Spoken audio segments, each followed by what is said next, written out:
உங்கள் அனைவரையும் இந்த காலை வேளையிலே தேவனுடைய நாமத்திலே வாழ்த்துகிறேன். அனைவருக்கும் இனிய காலை வணக்கங்களை ஆண்டவராகிய இயேசு நாமத்திலே தெரிவித்துக் கொள்கிறேன். நம்மெல்லாம் யாரு? விசுவாசிகள். தேவரகமான விசுவாசம் நமக்கு கொடுக்கப்பட்டிருக்கிறது. மலைகளை பேர்க்கத்தக்க விசுவாசம் நமக்கு கொடுக்கப்பட்டிருக்கிறது. விசுவாசம் என்றால் என்ன? எபிரேயர்ல வசனம் சொல்கிறது, நம்பப்படுகிறவைகளின் உறுதியும் காணப்படாதவைகளை குறித்த நிச்சயம். நடக்கிறதுக்கு எந்த விதத்திலும் பாசிபிலிட்டியே இல்லை. ஆபிரகாம் தேவனை நம்பி விசுவாசித்தான், அது அவனுக்கு நீதியாக எண்ணப்பட்டது. இந்த விசுவாசம் தான் பாருங்க, தேவன் நமக்காக சேர்த்து வைத்த எல்லா ஆசீர்வாதங்களும் எடுத்துக்கொள்ள, சுதந்திரித்துக் கொள்ள உதவி செய்கிறது. இந்த விசுவாசம் தேவன் மேல, தேவன் செய்து முடித்த காரியங்கள் மேல இருக்கும் போதுதான் நம்ம பயப்படாம எல்லா ஆசீர்வாதங்களையும் எடுத்து பூமியிலே நம்ம எல்லாவற்றையும் கீழ்ப்படுத்தி ஆண்டு கொள்ள முடியும். விசுவாசத்துக்கும் பயத்துக்கும் ஜஸ்ட் அது ஆப்போசிட்டான ரிலேஷன் பாருங்க. விசுவாசம் இருக்கிற இடத்துல பயம் இருக்காது, பயம் இருக்கிற இடத்துல விசுவாசம் இருக்க முடியாது. அப்ப இந்த விசுவாசம் இவ்வளவு முக்கியமான தேவன் எனக்கு தந்திருக்கிறாராங்க. எஸ், தந்திருக்கிறார். இன்னைக்கு நீங்க தேவனை விசுவாசிக்கிறீங்க, அவரோட பிள்ளையா மாறி இருக்கீங்கனாலே அது அவர் கொடுத்த ஈவு.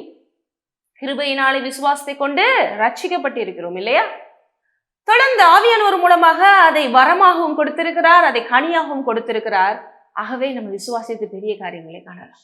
பழைய ஏற்பாட்டிலே பாருங்க, யோசேப், அது யோசுவா, காலேபு, அதாவது மோசேயினுடைய அதுக்கடுத்துதான் சிஷ்யனா யார் வராரு? யோசுவா வராரு. அதுக்கடுத்து பொறுப்பை ஏற்கிறார். அந்த யோசுவாவிட்ட இருக்கிற ஒரு அழகான ஒரு குவாலிட்டி பார்த்தீங்கன்னா விசுவாசம். அதனாலதான் அந்த லீடர்ஷிப்க்கு தேவன் அவரை செலக்ட் பண்ணியிருக்காரு.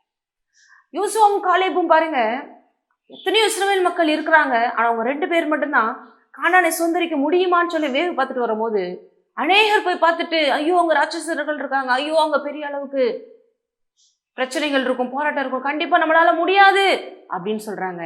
நான் இவர்கள் என்ன சொல்றாங்கன்னு பாருங்க. இதுதான் விசுவாசம்.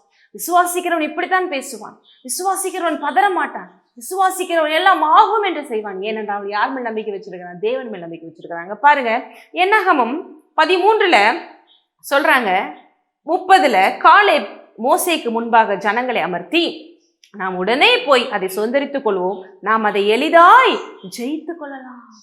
காலேபு இப்படி பேசுறாரு பாருங்க. யோசுவாவுக்கும் காலேபுக்கும் அவ்வளவு தூரம் ஒரு விசுவாசம் இருக்கு. அவங்கெல்லாம் முடியாது, ஆகாத ராட்சசர்கள் இருக்காங்க, அங்க பயங்கரமா இருக்கு அப்படின்னு மோசேட்ட வந்து ரிப்போர்ட் கொடுக்குறாங்க. இவங்க ஈஸியா சுதந்திரிச்சிடலாம், அதை எளிதா சுதந்திரிக்கலாம் அப்படிங்கிறாங்க. அது எப்படின்னு பாருங்க, 14 8, 9 அவங்க ஏன் அப்படி விசுவாசமா பேசினாங்க பாருங்க. அவங்க இருதயத்துல என்ன இருந்துச்சு சொல்றாங்க, கர்த்தர் நம்மேல் பிரியமா இருந்தால் அந்த தேசத்திலே நம்மை கொண்டு போய் பாலும் தேனும் ஓடுகிற அந்த தேசத்தை நமக்கு கொடுப்பார்.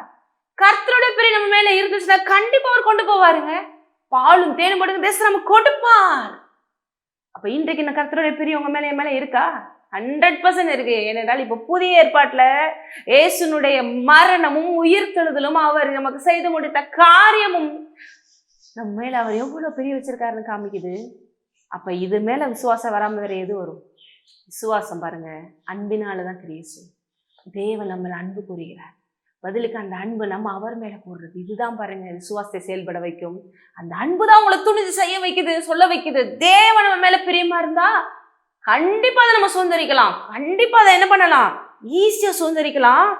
அந்த தேசத்துல கொண்டு போய் நம்மளை விடுவாரு. கர்த்தருக்கு விரோதமாய் மாத்திரம் கலகம் பண்ணாதிருங்கள், அந்த தேசத்தின் ஜனங்களுக்கு நீங்கள் பயப்பட வேண்டியதில்லை. நீங்க பயப்படுறீங்கன்னா கர்த்தர் சொன்னதுக்கு விரோதமா செய்யறது. ஏன்னா கர்த்தர் உன்னை கொடுப்பேன்னு சொல்றாரு, ஆனா நீ நம்ப மாட்டேன்னா அப்ப கர்த்தருக்கு விரோதமா சொல்றது தானே, கர்த்தரோட வார்த்தைக்கு விரோதமா நினைக்கிறது தானே. அப்ப கர்த்தர் பொய் சொல்றாருன்னு அர்த்தமா? இல்லை இல்லையா? அப்ப பயப்படாதீங்க, அவர்கள் நமக்கு இறையாவார்கள். ஹல்லேலூயா. கர்த்தர் உன்னை பார்த்து உங்களுக்கு இது கொடுத்துட்டாருன்னா, அதுல ஏற்கனவே நமக்கு ஜெயத்தை கொடுத்துட்டாரு, அவங்க எல்லாத்தையும் தோற்கடிச்சிட்டாருன்னா அது எதை பார்த்தும் பயப்பட தேவையில்லை. அது நமக்கு கீழ்ப்படிந்துதான் ஆகும். அவர்களை காத்த நெல் அவர்களை விட்டு விலகி போயிற்று, கர்த்தர் நம்மோடே இருக்கிறார், அவர்களுக்கு பயப்பட வேண்டியதில்லை என்றார்கள். ஹல்லேலூயா. இதுதான் விசுவாசம். கர்த்தர் நம்மோடு இருக்கிறார், எதற்கும் பயப்பட தேவையில்லை. நீங்க எதனாலும் தேவன் சொன்ன எல்லா வாக்குத்தத்தத்தையும் விசுவாசித்து எதனாலும் நீங்க அவரோட வார்த்தையின்படி சுதந்திரித்துக் கொள்ளலாம். அவர் சொல்லியிருக்காருன்னா, இந்த பைபிள்ல இருக்கிற எல்லா வாக்குத்தத்தங்களும் ஆமென் என்று நமக்கு சொல்லியிருக்காருன்னா அது அப்படியே உங்களுக்கு பலிக்கும். ஆகவே விசுவாசித்து முன்னேறி செல்லுங்கள், பயத்தை தூக்கி எறியுங்கள். ஜெபிப்போம். ஹல்லேலூயா. இன்றைக்கு அப்பா இதை கேட்ட ஒவ்வொருவரும் விசுவாசித்து பெரிய காரியங்களை காண இயேசுவின் நாமத்திலே ஆமென். ஆசீர்வதிக்கப்பட்டது.